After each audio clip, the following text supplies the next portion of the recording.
And hello. Good morning, good afternoon, good evening, wherever you may happen to be. I'm Tad. I am right here in California, which, believe it or not, is not on fire, not beset by riots, not under attack, unlike some places in the world. But anyway, so I am here. I am back. Long time no see. It's good to be back with you. We have, since we last spoke, we have traveled, mostly in the UK, of course, mostly seeing family and the friends that we missed the last time when we got COVID, partway through the trip. So, not a huge amount to tell because, as I said, it's mostly friends and family stuff. Didn't really do anything professional, nothing book related or writing related at all, other than just, working in my brain when the chance presented itself, which was not very often, to be honest. It was a busy trip. We saw a lot of people, and spent a lot of time with dear ones of various stripes. And I drank more in terms of alcohol, in that 2 weeks than I had really pretty much in the entire year before that. As you may know, I'm not much of a drinker, but I can. I'm not prevented from having a drink every now and then. And because it's England, because it was England, almost everything happens in pubs. So the many, many pub get togethers. And of course, the thing is in the UK, and those of you who live there already know this, but when you are in the UK and you are out pubbing with friends or whatever, everybody buys their round, so it just kind of keeps going around. If you've got enough people, somebody is always getting up and saying, "What'll you have? What'll you have?" And I was drinking with Brits. They are much more confirmed drinkers than I am. I only got tipsy really once, but that was because I was doing my best to hold it down. But I was still drinking like 3 or 4 drinks a night, which is for me is just completely off the charts. It's nuts. So I don't think I've had any alcohol since I got back, because it's just, I mean, I was feeling it. I am not a drinker. And, so it's one thing when your body is accustomed to it and your liver is, all perky and excited about the prospect of downing a few, but not me. Anyway, but it was a lovely trip. We had a good time. I am happy to be back. I thank you for putting up with me last weekend. I was going to try to do it, and then I was just jet lagging like crazy, as I did through the whole first week of the trip as well. So, those of you who have done this kind of traveling know what jet lag can do to you, and you're sort of going along feeling normal, and then you sit down for a moment, and then you realize 2 hours, 3 hours later, you've just toppled over and fallen asleep. And I didn't want to do that while reading. It just seemed kind of tacky.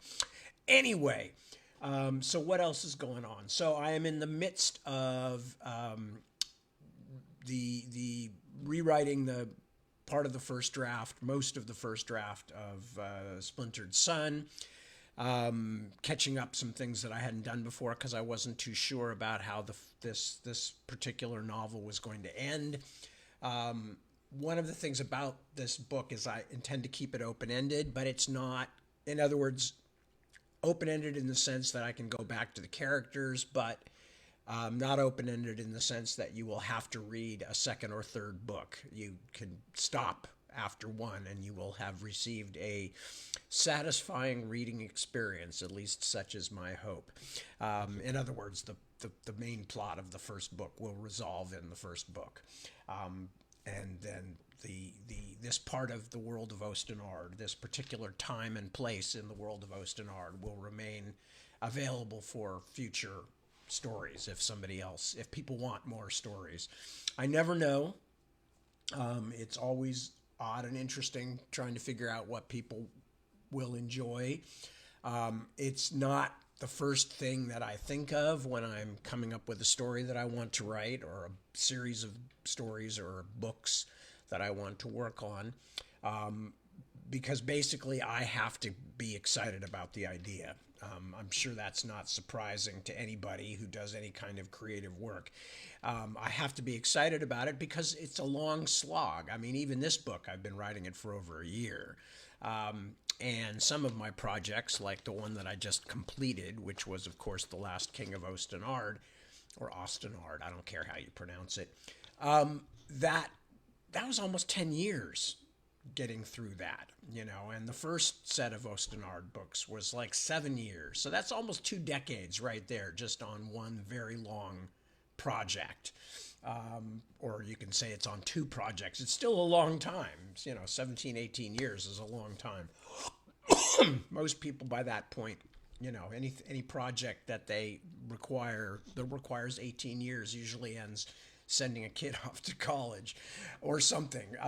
So that's what it feels like, and that's why it's super important to me that I am really interested and invested in the story that I'm telling, because I'm going to be doing it a long time. I have to care about the characters. I have to be at least mildly delighted by what I'm working with and what I can do that's different than I've done in the past and things like that. So anyway, so that's what I'm working on at the moment. We are still in dog introduction phase, I guess, in the sense that things are still a bit complicated. They did okay while we were gone. They, of course, were freaky deaky when we came back, as not entirely shocking, but they have gotten back into the groove, and I can't say that they're buddies or anything now, but like we, for instance, were sitting out in the backyard and we had Lemon on a leash and Johnny loose, and we're giving them both treats and stuff, and they were kind of hanging out with each other, within a few feet of each other. No fighting, no biting, no feuding, no whatever rhymes with feuding. And so that was good. So, so far so good. We're not going backwards, at least, which is, the only thing I'd be concerned about. We are having to shore up various fences and stuff around the property because both dogs now have realized that if they do certain kinds of things, they can occasionally get out. So that's always fun, because we got a lot of fences. And we have two dogs who are interested in what's on the other side of the fences. So let me think if there's anything else to relate on the subjects that I generally bring up here. Deb is doing well. She is working on her fabric art. She's doing crochet. We had a lovely time in England. We got to see a David Hockney exhibition, which was really cool. As you may or may not know, Deb and I are both into art, and David Hockney is somebody that we both like very much. Wonderful British artist, originally from Yorkshire, but he spent a long time in Los Angeles and spent a long time in Paris, I believe, also, and I think he may have moved back to the north of England again, but I'm not 100% certain about that. But anyway, so we got to do that, and that was great fun. And just spent time with a bunch of really cool people, which was good. And now we are back, and we are trying to get into things. And what else is going on? Oh, this will be of more significance to probably tomorrow's or later today's audience, such as they are, but because more of them are Californians. But we're having my high school 50th reunion. Oh God. Nothing against the reunion, just the realization that it's been 50 years since I graduated from high school and I still haven't learned anything. So that's basically what's going on in my life. Let me check and see who has popped in and left their. Okay, so Sandra checking in from Vienna. Hello. Good to see you. Suzanne checking in from Yorkshire. Yeah, I'm glad it's cooled down a little bit. We had a lovely time. We were only in Yorkshire for a couple of days. We were mostly in Manchester and Birmingham. But I did get to escort some sheep out of the middle of a road so cars could pass. That was a very Yorkshire experience. So anyway, we had a lovely time there. And of course, Yorkshire. It was gorgeous. Chris, hello. That is Christian Fabricius. Our friend Chris Fab, who is the one who puts these on YouTube. And hello, Chris. Good to see you. Christy, hello. Good to see you too. Glad to be back. And Penny, hello. Yes, we did have a good holiday. Christina, guten Tag. Guten Morgen, ja? Ja. Auf Deutschland. Or is it in Deutschland? Anyway, hello and hello and hello to you, and I hope you're having a good time in Berlin. Mr. Mark Craigbaum, good to see you, sir. A pleasure as always. Mark, other Mark, Redmond, checking in from Yorkshire. Kristen, hello, Kristen, good to see you. The first one says, hi, Yad, and the second one says, Tad. I'll answer to either. I'm not picky. Nikki Chetwin checking in from Leicestershire, and good to see you too, Nikki. Thanks. It's good to be back. Nicole, hello. Good to see you. Isaac checking in from the Valley. Cool night in the Valley in Utah. Good to see you. Stephanie Gelder, hello. Yeah, drinking is just polite. It really is part of the British social scene. I guess the combination of stout yeoman-like drinkers and crap weather for many centuries is basically what leads to the British pub culture. I remember playing softball when I was living in England, and when we went back for a summer too, I played a lot of softball, loved it, had a great time. But after every game, it was like off to the pub. And it always felt to me like, hang on, I thought this was like I'm getting exercise, but then I'm going and downing many hundreds of calories worth of beer or whatever afterwards. That seems to be kind of a self-contradicting move. But anyway, so that's Britain, pub. That's what they do. And Andre, hello, good to see you. And Mark says, that's how I ended up making out with the highballers gorilla. You're going to have to explain that one to me. It's probably based on something silly that I did or said that I cannot remember now because I'm very old. Suzanne says that there are mostly tea rooms and good pubs in her part of Yorkshire. I don't doubt it for a moment. Kristen, that's like 8 time zones, says Kristen. Yes, it is 8 time zones, exactly, to the UK. Tom Malkowitz, hello. Thank you for joining us. Nice to see you. Chris says, a 2-book single volume. No, this is honestly a single volume that will probably come in, like War of the Flowers length, I'm guessing. Hazel, hello, good morning. There is my mother-in-law with whom we got to spend lots of time while we were there, which was, of course, one of the main purposes of the visit was to see all of our family there. And we had a glorious time. And hello, Hazel, good to see you, sweetie. And we had a lovely time with you. And please give everybody in the family tons of love. It was really fun to get to see everyone. We had a great time. Jeremy, hi, you're back. I'm back. Jeremy says, everyone's back. Oh, right. Okay. Mark explained. Based on Deb's pic she posted while you met. Of course, I'd completely forgotten about that because that was in the midst of we were trekking from one pub to another pub. I was pub blinded. I'd been to so many pubs. I think we had just left the Cracked Actor, which is, of course, named after a David Bowie song. And we were on our way to somewhere else at that point. And there was that gorilla sitting there. And Deb had me sit in it and take a picture. Deb's the only one who thinks of these things.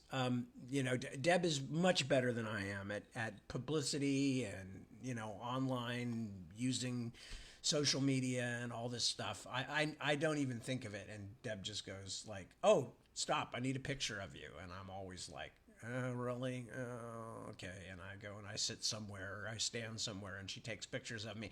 And they come out looking like they're on purpose, they're good pictures because Deb's a good photographer. But I am the most unlikely subject because I'm always just kind of like, can I just not do this right now? Because I don't feel like having my picture taken. Because I'm bored with me. I've been bored with me for decades.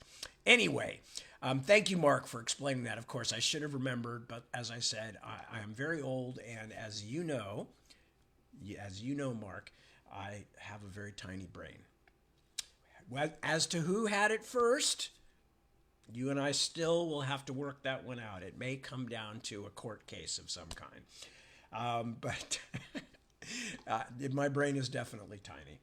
Okay, so let me think. What else is there to talk about? Not really that much, except just that it's nice to be back with you. And I will start reading from Happy Hour in Hell. So, if you will recall, in the last time I read, which was several weeks ago, Bobby had made it into hell finally after help from various people, including his archangel and boss, Temuel, who had given him an assignment in hell in return for getting help from him. And Temuel had hooked him up with a type of guardian angel who had filled Bobby's head with all kinds of information about hell to make it easier for him to deal with what he was supposed to be doing there. And then he had crossed the Neronian Bridge, which is very long, and their distances and time are largely irrelevant in hell, but it had taken him a long, long time and a long, long walk to get across the Neronian Bridge and enter into hell. So that's where we are at. And he is now in Abaddon, which is the first level of hell that he's come into. And he's explained hell as being kind of like an endless or near endless cylinder, with each level being like a core sample, with striped levels going up. So that's where he is. He's in Abaddon, which is just above the worst levels of hell, but far below the best levels. Anyway, and the guardian angel type thing that has whispered into his head and given him information is called Lame, and that's where we're starting here with Lame. So, continuing now after several weeks with Happy Hour in Hell. Lame's mind whisperings had helped me with some of the geography of hell, but hadn't given me anything like a detailed idea of how it all fit together, let alone an actual map. In fact, I doubted there could be such a thing outside of a few broad strokes, because just during the short time I'd been in Abaddon, I had seen a half dozen passageways made and destroyed. The place grew and changed constantly, like a living organism, a coral reef or something, although the work was done by demons and damned. Between one lamp and the next, a road became two, or was filled in. Houses were built on top of other houses until they all collapsed, then more were built atop the rubble. Entire neighborhoods caught fire or were shaken down by the intermittent tremors, only to be rebuilt in different form for new inhabitants, often right on the still screaming bodies of the injured. And they might keep shrieking that way forever, because death can't release you if you're already dead. I had a couple of places I needed to go, but no idea of how to get to them, except that they were both somewhere above me in the great stack of infernal levels. And if you think it's hard to get directions in a strange city, try hell. Actually, no, don't bother. No map, no directions. How was I going to do what I had to do?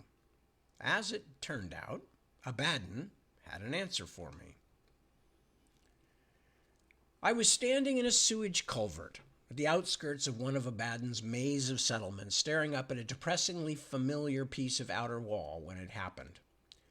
I was exhausted and frustrated because I had just realized I'd checked out this area the previous day.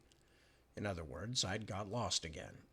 It seemed I'd have to hike the whole circumference of the place to find a way out, which might take years just on this level. Something brushed against me and lingered longer than it should have.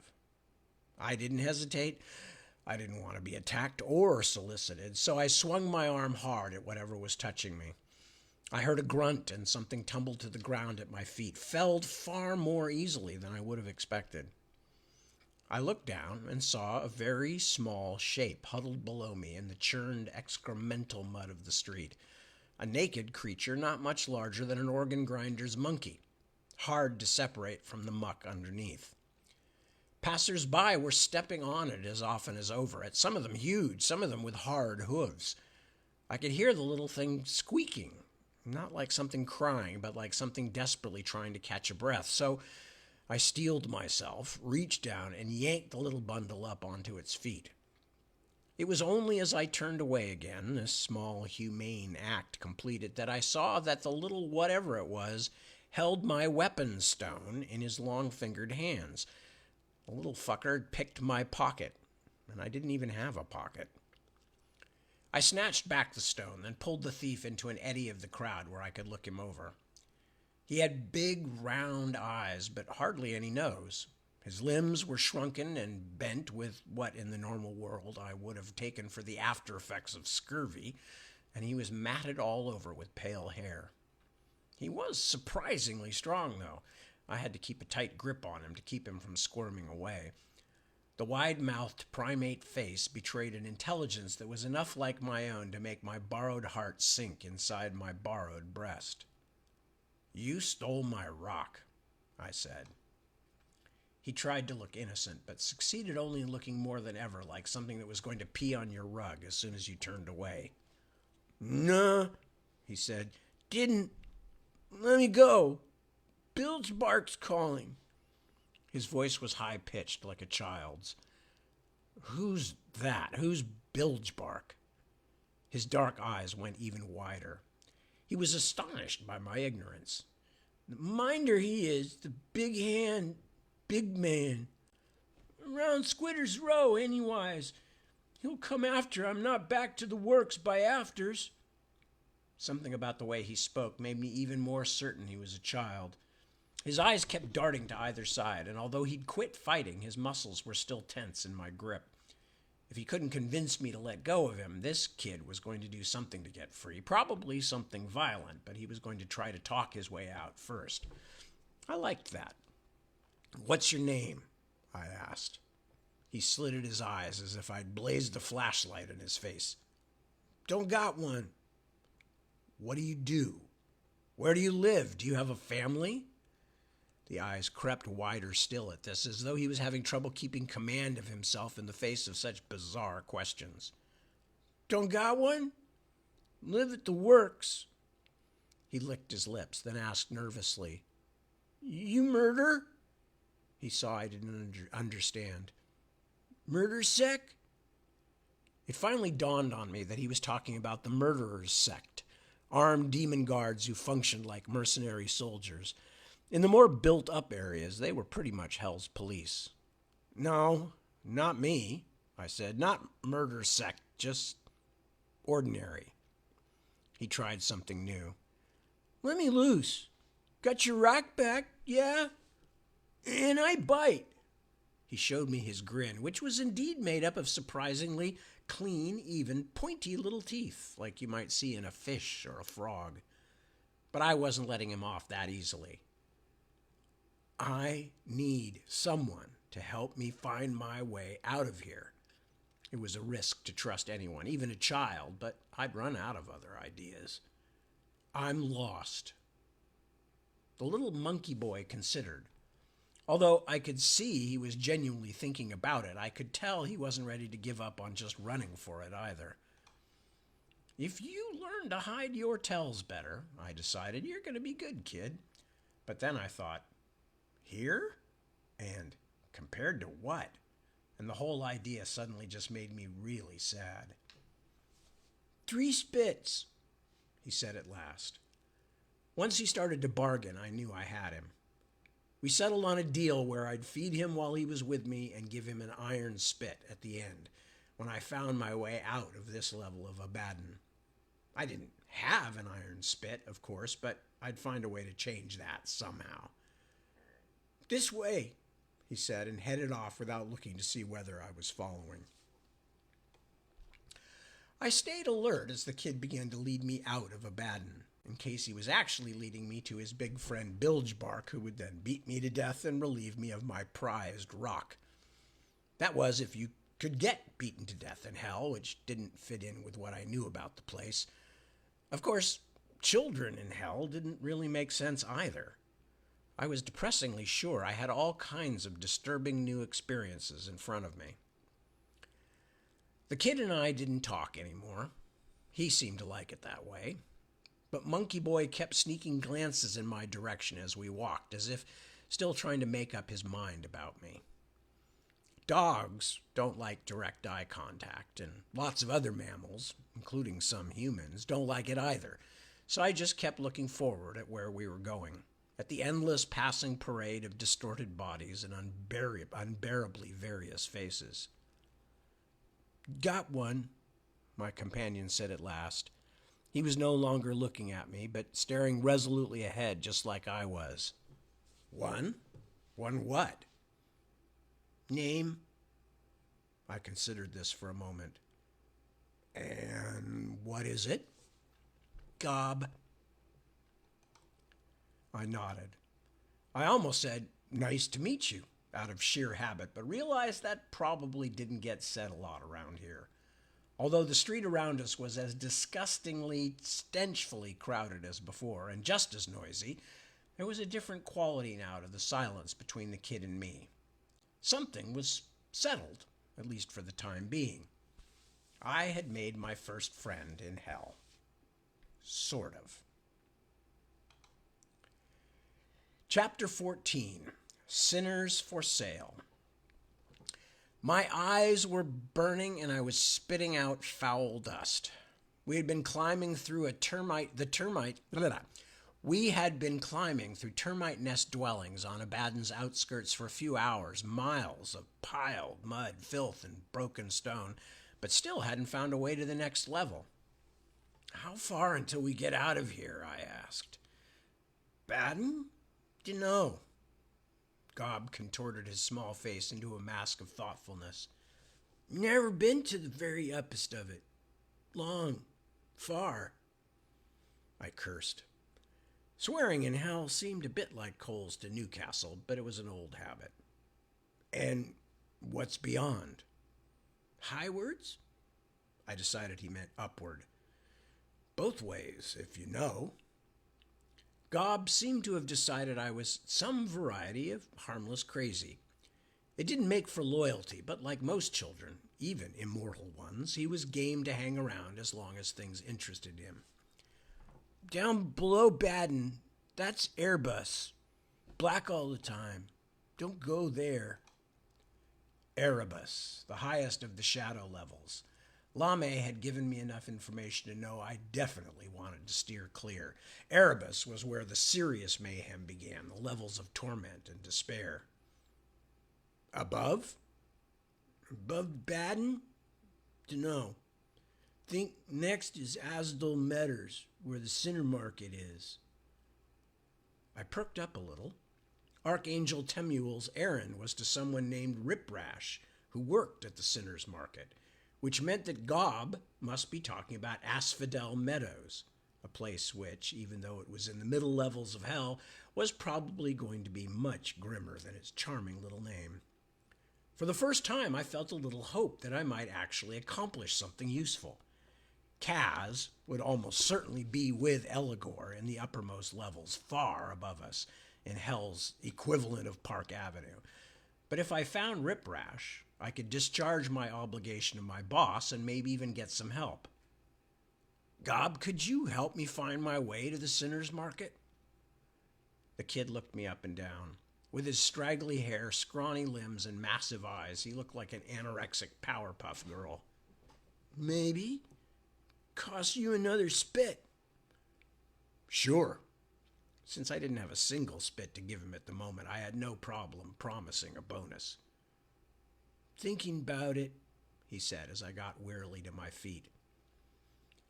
He was a hard, cold little thing, my guide.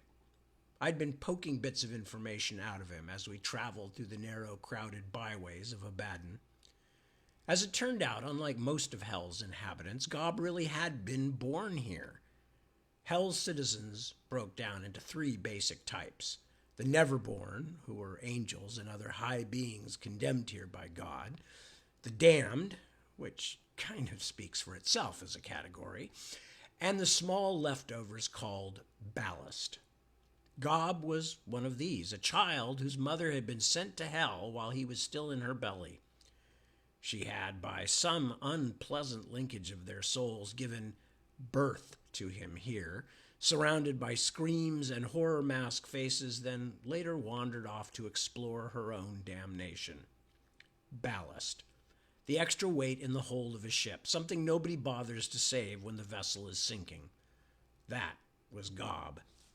He'd grown up motherless in the anarchy of Abaddon's filth, with no family but the overseer who bossed him and his little fellow thieves and murderers. As I was coming to understand, though, Gob had something the others didn't. Not kindness or even concern for anyone else. That doesn't really grow in hell. But I think maybe curiosity. He was a strange kid by any standard. Each night, whenever we determined it was night, he made a bed for himself in the same animal way, lying down in dirt or weeds or even prickling nettles, which he scarcely seemed to notice. First he would sniff. He could never explain why, except that the spot had to smell right. Then he would lie on his side, knees to his chin, and slide and roll around until he had made a little hollow of whatever was underneath him. Then he'd arrange himself back into the original chin-to-knees position, close his eyes, and fall asleep as quickly as it takes me to say it. Sometimes when Gob slept, he made little animal sounds, wordless whimpers, and choked squeals that in his dreams or memories might have been full-throated screams. I tried not to imagine what kind of things chased him in his sleep. When he was awake, he was pretty entertaining too, in a sad sort of way. He jumped at any noise as if he had heard a gunshot. When we stopped to rest during daylight hours, if you could dignify the sullen red light with that name, Gob didn't really sit down or relax, but just perched on something or stood and waited impatiently for me to get moving again. He didn't try to convince me not to rest, but he didn't like pausing during the day. Always aware, always shifting his body in small ways to watch his surroundings, constantly ready to run away or fight, he reminded me of some of the things I've seen about African child soldiers, little boys who had gone pretty much from their mother's breasts to committing random homicides. Hell must be a lot like being born in the middle of a war, I decided. There was no chance for anything better to develop.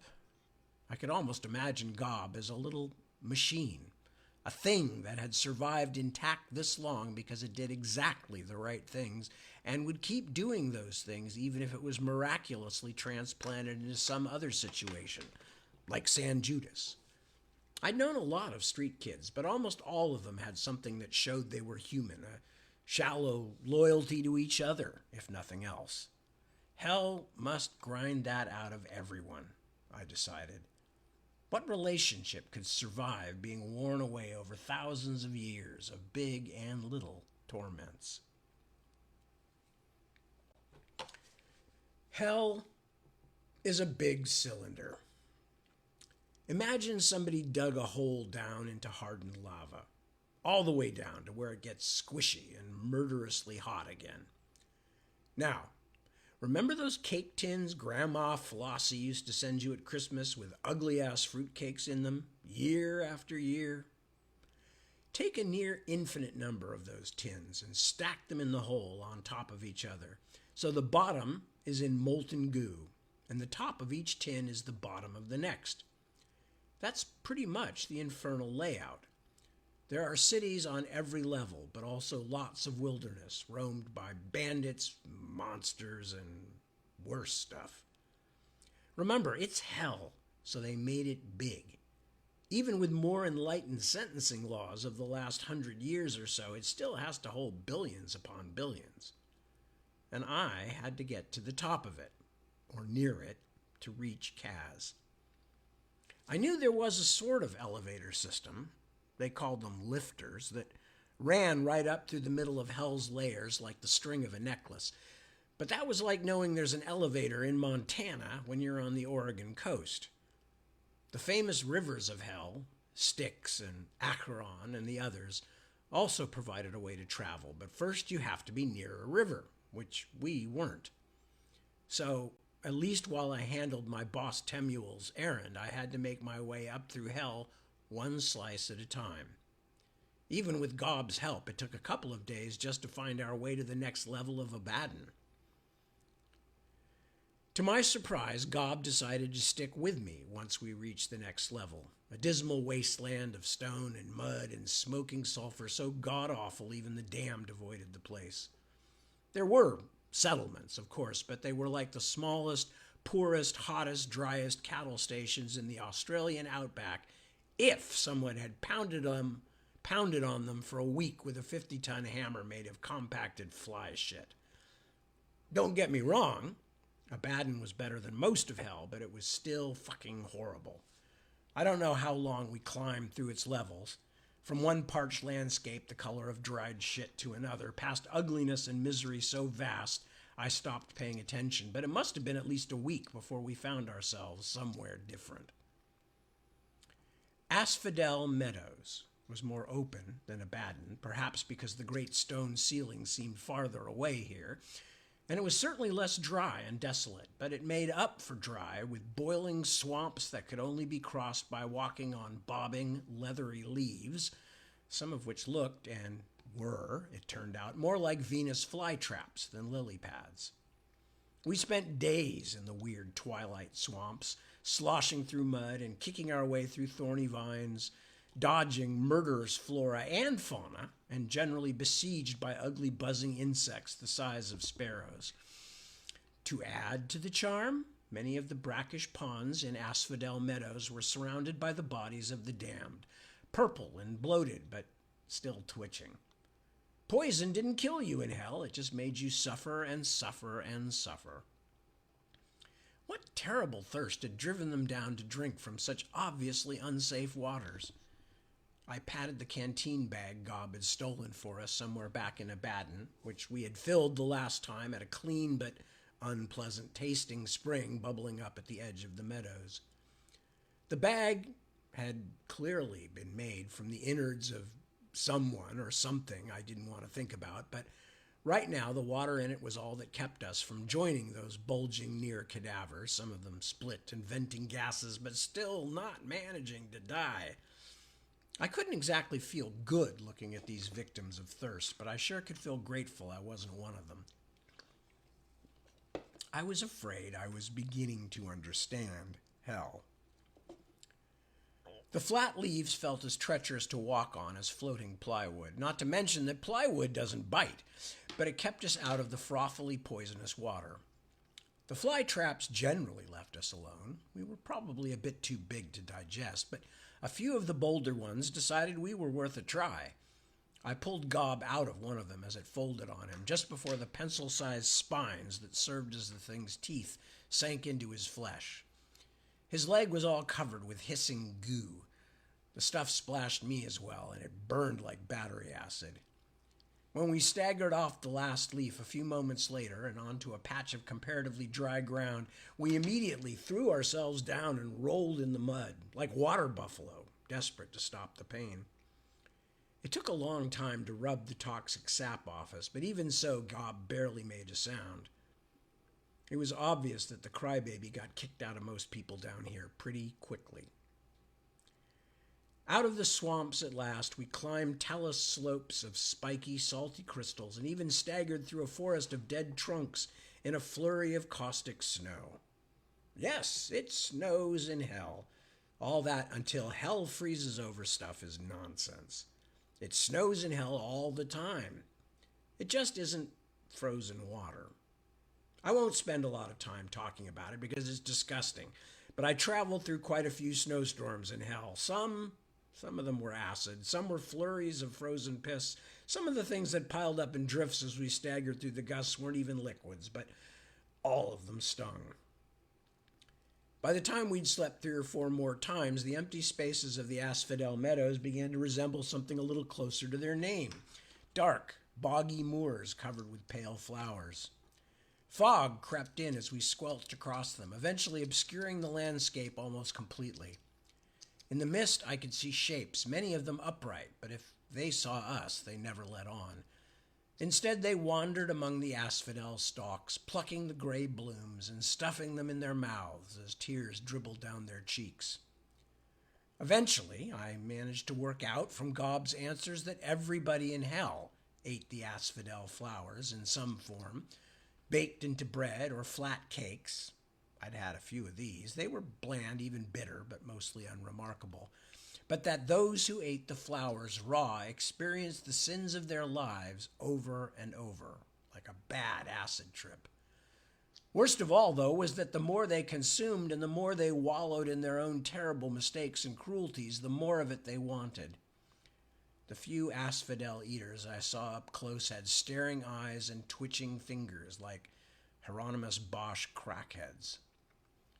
It was hard to remember that compared to many, these creatures were among hell's most fortunate, the few who'd managed to find a place of relative freedom for themselves somewhere between an eternity of slavery in the houses of the demon lords and an eternity in the torture pits. Eternity. That still stuck in my craw. I knew that some of these people must have been the worst sort of folks when they were alive. Murderers, rapists, child molesters. I honestly didn't mind them getting even a few centuries of hellfire, but forever? Even if the damned remembered who they were and what they'd done to get there, unlike me and my angelic friends at the compasses, how meaningful could any punishment be after 1,000,000 years? How many of these walking phantoms could even remember what they'd done? And what about the ones like Kaz, who had been driven to their crimes by others? She'd killed her husband, sure, but if anyone had deserved to get stabbed into a bloody hash, that guy had. I couldn't stop thinking about it as we trudged through those misty, treacherous meadows, past rows of nodding, death-pale blossoms, the little damned ballast boy following at my heels like a feral dog, perhaps having the most fun he'd ever had in his squalid, miserable, but still nearly endless life. God knows I tried to stop dwelling on the horror of it, but the unwanted thought kept coming back to me again and again. Eternity? Really? We began to see signs of life beside the gloomy, solitary flower eaters and the endless mist. The first evidence of civilization was that the faint track Gob had been following finally became something more substantial, a road trod through the swampy grasses and down to the stony soil. We began to see houses, too, although it's ridiculous to use such a word to describe the mean little piles of reeds and stones. Perhaps the inhabitants lived off the flower eaters somehow, robbed them or sold things to them. Perhaps they harvested flowers and sent them by boat up the crap-colored streams that were beginning to be more common. I didn't know, and I didn't care, because now I could see the walls of a city in the distance, which had to be Cocytus Landing, and that was where the hard part of my journey would begin. All I'd had to do so far was keep myself moving forward and avoid obvious mistakes, but now I would be making contact with this guy Riprash, the demon I was supposed to give Temuel's curious message. I would rather have gone straight for Kaz, but I didn't dare leave the mule's errand for later. I had a feeling that when it was time to leave hell, I might be leaving in a hurry. So Sinner's Market first then.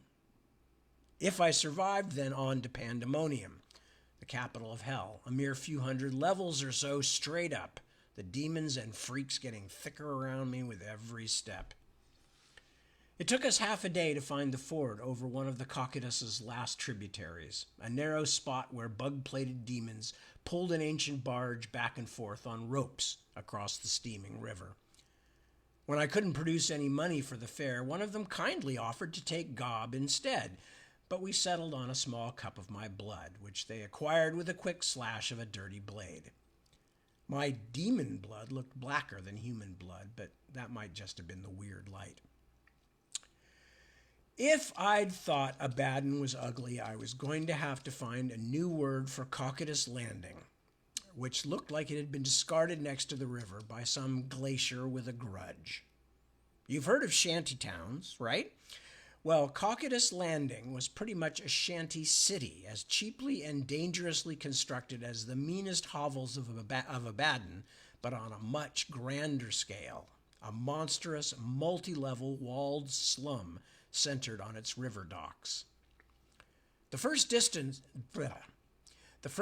I noticed between this and Abaddon was the industriousness.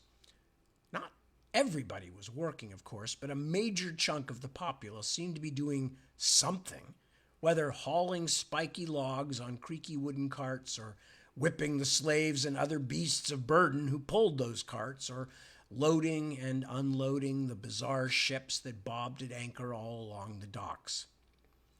Visiting heaven was like a century tripping on E, all laughing and singing and dancing and not caring or even remembering. Hell was gritty and dirty, but things actually worked. The damned made things, struggled for existence, struggled to avoid pain. They ate and shat and fornicated just like people, but they would suffer forever. As we made our way along the river toward the walls, I watched a stunning variety of ships on their ways in and out of the port. Many looked like they'd been turned into boats only as an afterthought, weird arrangements of canvas, wood, and what looked like bones that didn't seem like they could possibly float. It struck me then that I hadn't seen any technology more advanced than what you could have found in a European city during the low Middle Ages.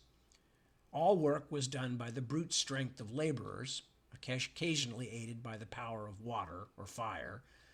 I saw water wheels spinning along several of the river's branches, and buildings that might have been mills or foundries looming crookedly beside the wheels. I couldn't help wondering if this technological embargo was a rule of the highest or some bizarre quality of hell itself. At the city gates, we joined the crowd funneling past a couple of dozen squat, muscular demons from the murderers' sect. These soldiers seemed to be examining the passers-by carefully, so I dragged Gob into the shadow of a tall peddler's wagon, and we went through the gate that way, out of the driver's sight, but picking up bits of spilled rubbish and putting it back on the cart as if it was ours. The streets of Cocytus Landing were almost as narrow as the most claustrophobic back rows of Abaddon, but many, many times more crowded, and not just with sullen slaves and demon overseers. Many of the creatures we saw seemed to live their lives right out in public, eating, drinking, having sex, and fighting, often in the middle of the street, while the rest of the city's inhabitants just swept around whatever was going on as if the squirming bodies were stones in the middle of a fast-flowing river. As I looked closer, I noticed that the folks making themselves so free seemed to be the demonic overseers more than the damned, although it wasn't always easy to tell which was which in that zoo of exotic, disgusting bodies. We waded on through the ugly crush, past creatures with faces like sad turtles and bewildered insects, creatures with crippled bodies and skin covered with running sores, even a few things that were almost nothing but one large running sore. The entire city breathed screams and moans around us like the horns of a bad downtown rush hour. Just as I was convinced I couldn't take another moment of it, I spotted a great pool of torchlight ahead of us that seemed to be the source of the loudest cries, and I guessed that must be our destination. Sinner's Market, the place where slaves were bought and sold. Just ignore this other shit and find Rip Rash, I reminded myself, like I was calming a child. Then you can go after Kaz. Remember? Just keep taking steps. I could almost see her in front of me then, a small shining thing against all the darkness of this dark place, and for a moment I was calm. I had something to do. All this horror was for a reason. I couldn't afford to forget that. Weirdly, as I thought of her, a noise rose above the caterwauling crowds, a thin thread of music, slow and mournful. It was a woman's voice, or at least something female, and the wordless melody was so old and simple and arresting that I'm sure it had been sung beside some great river on earth thousands of years ago, and is probably still heard today, some ageless lament of women squatting in the muck beside the Indus or the Nile, washing their clothes. Here it probably came from some toad thing who had been in hell so long she couldn't remember the Euphrates mud between her toes, but somehow she still remembered the tune and croaked it to herself as She patted together cakes of excrement to dry and burn for fuel. It gave me chills.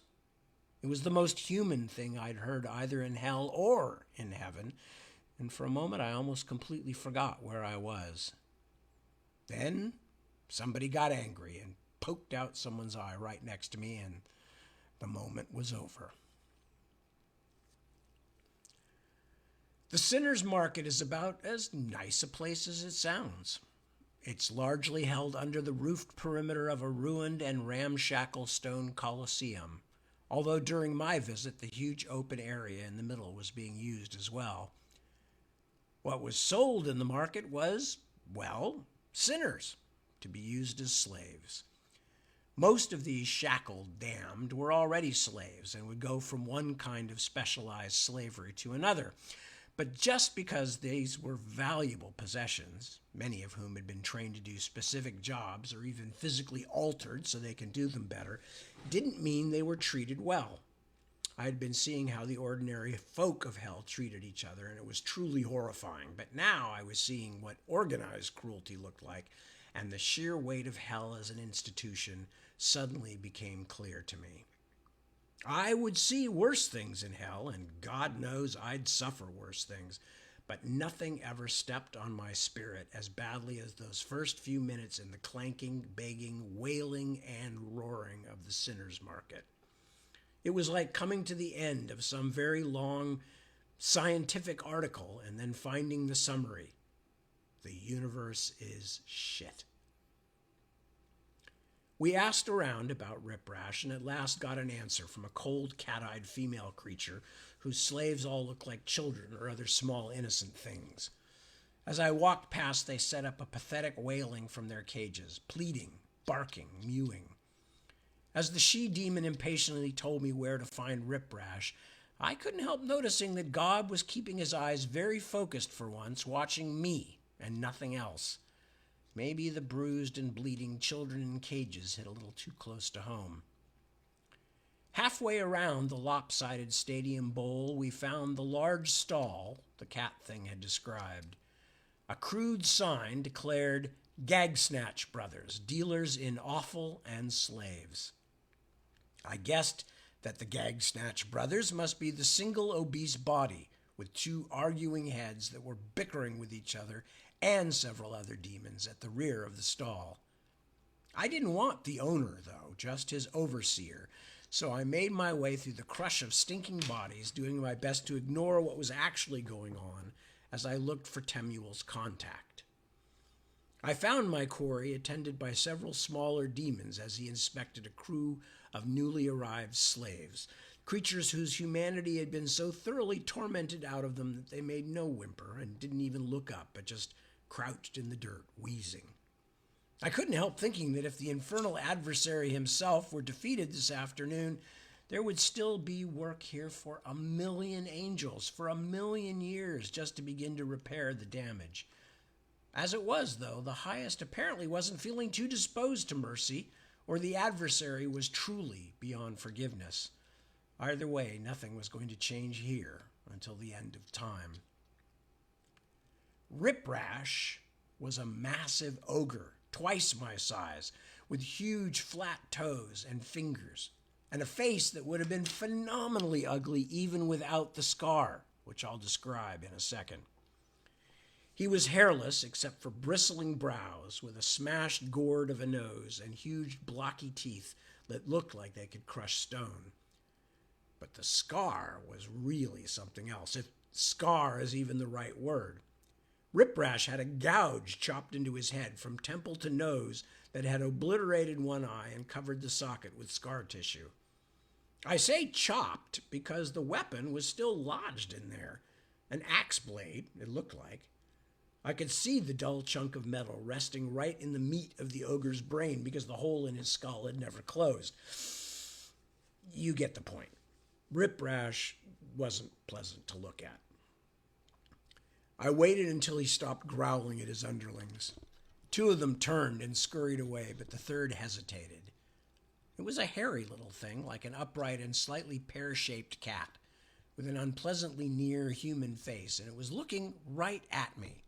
really getting an eyeful. Whatever its interest was, I had lots of reasons for not wanting attention, so I glared at the bug-eyed little thing in my best hellish nobility offended kind of way until it got nervous and hurried after the others. Rip Rash had noticed me. "What do you want?" He didn't sound either interested or friendly, but I wasn't going to get uppity with the hired help, especially not hired help that weighed more than my car back home.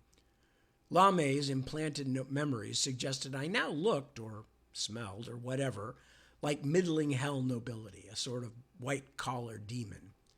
That meant I probably outranked this Rip Rash guy. Yeah, in theory. But he was the strong right hand of an important and rich slave merchant. The stall was one of the biggest at the market, long as a football field and crowded as an Arabian bazaar. He clearly didn't feel any need to kowtow, and I took my cue from that. "Talk faster," he said. "Busy day." "If you're Rip Rash, I need to talk to you." He gave me a look of calculated irritation, but didn't fold me up like a dirty hanky, which is what it looked like he wanted to do. "So, talk." I think nobody seemed to be paying attention to us, but if my message wasn't as innocuous as it sounded, I wasn't certain I wanted to take the risk of anyone even seeing me deliver it. "I need to speak to you in private." His thick lip curled. "Piss on you, my lord. If you've got a bribe to offer, talk to my master, not me. I won't cheat on him. Not for all the treasure and coups and pandemonium." No, I said. "It's not a bribe. It's a message. And not for gag snatch. For you." I did everything but waggle my eyebrows like Groucho to help him get the subtext. "I just think it would be safer." I was interrupted by shouting from behind me, voices raised above even the roar of Gag Snatch Brothers' ordinary chorus of bellows and howls. As we turned to look, a scrawny demon dashed toward us from the nearest knot of workers, his bat-like ears laid flat against his skull in alarm. "Boss says look sharp, Master Rip Rash. Make sure everything's on the up." "Why?" Rip Rash didn't seem to have many other facial expressions beside annoyed and dangerous. "The commissar showed up of a sudden. He and his lot are poking their noses in all over. They're going from stall to stall looking for somebody." "Commissar Nylock?" The ogre clearly wasn't happy to hear it, and now I wasn't happy either. The bat-eared minion skittered away to spread the word to other parts of the large establishment.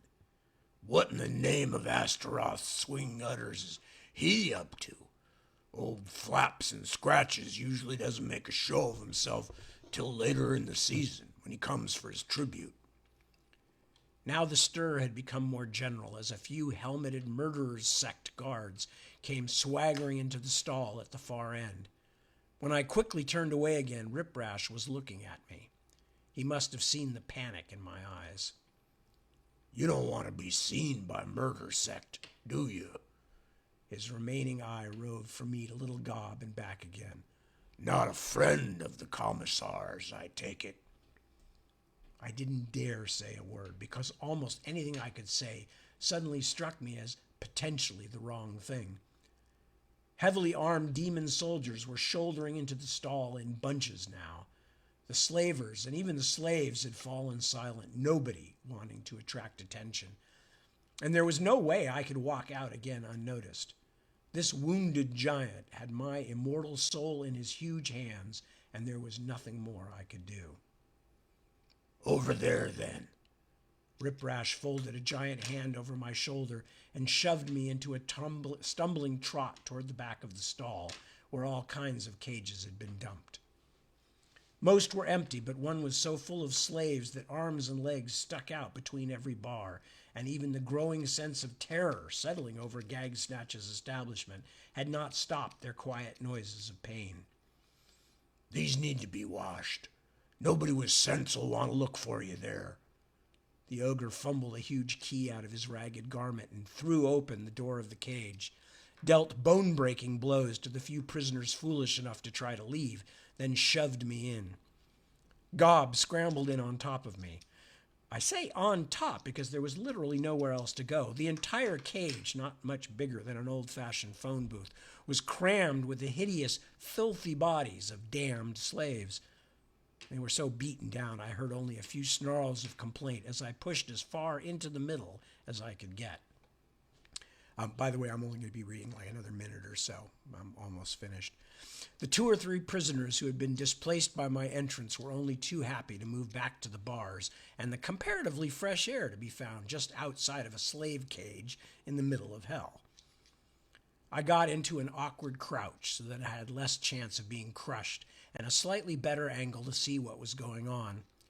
Our end of the stall was rapidly filling with demon guards, most of them closer in size to Rip Rash than to me. The commissar's soldiers moved with the grace of water buffaloes on fire, knocking over everything that wasn't staked into the ground, stepping on everything that was, and yanking on the neck chains of uncaged slaves until I heard vertebrae snap. It was like watching a troop of baboons investigating a structure made of twigs and meat. Yet, even these inhuman monstrosities turned up their noses at our cage and did no more than jab with their spears at a few of the more exposed slaves, just for fun. After a while, the soldier demons got bored with pulling things apart and began to wander out of the stall. I was beginning to feel I might actually survive the afternoon when a new group stomped into view, looking like nastier and more serious versions of the first thugs, and immediately began throwing slaves and slave masters alike to the floor of the stall. Then the commissar walked in. I swear I felt something like a shock of cold air before I saw him, along with the faint smell of vinegar and something rotting. Then the commissar came into my view and paused before the only employee of Gag Snatch Brothers still standing, namely Rip Rash. The newcomer was not one of those demons who waste a lot of energy trying to look like anything human. In fact, at first I could barely tell where Commissar Nylock began and everything else left off because he was covered. He was covered with rattling, bone-white tendrils that curled out of his black armor like stray hairs, making him look a little like one of those fancy, frilly seahorses you only see in aquariums. His face was a bit like a seahorse's too, long, angular, and bony. But no seahorse ever had such little evil blood-drop eyes. Oh, my good heart, what have we here? Nylock was almost as tall as Rip Rash, but despite his armor and helmet, the rattling bone tendrils made him seem as fragile as the slenderest branching coral. Still, I don't think anyone could have looked at the commissar's hideous, gleeful face and imagined mere strength would defeat such a creature. Oh, my charitable works, what is this? A bottom dweller, a shit-sucker who does not bow to the commissar of wings and claws, master of all the meadows and beyond? But why would someone thwart me when all I wish to do is kindness? He extended an insectoid arm crusted by a whorl of horns toward Rip Rash. Why do you insult me, fellow? Why do you hate your rightful master so? And we're going to stop there because it's already 2:04, so I've gone well past the top of the hour. So, with all of that said, let me just close that up there. With all of that said, hello, and thank you so much. Oh, Tommy Snowlock. I see a message from Tommy Snowlock there. Yes, the package did arrive. So thank you very much for that, and it's very nice. Thank you, Suzanne, and thank you, Christy. That is it. I am closing it up for the night. Thank you for bearing with me. I know it's hideously depressing, the whole thing, but think of it as an exercise in world building. That's the interesting part of it for me. Anyway, and there'll be more of that, of course, as we go along. Because I had to figure out, how do you make hell actually work? And if you don't think that's a depressing thing to spend your time thinking about, you are wrong. Anyway, thank you so much. I'll be reading again at 7 p.m. later today. Well, tonight for me, or later tomorrow for me. But anyway, so until then, thank you so much, as always, for joining me. It's a great pleasure. Take good care of yourselves and your loved ones and your friends and anybody else that you can help out if necessary. This is a good time for us all to concentrate on helping each other out during difficult times. And you are helping me by merely being here. So thank you for that. And I will talk to you very soon. I will either see you at 7 p.m. or I will see you next week, or I will see you on YouTube or somewhere. So again, thanks for joining me. Peace and be well. Bye.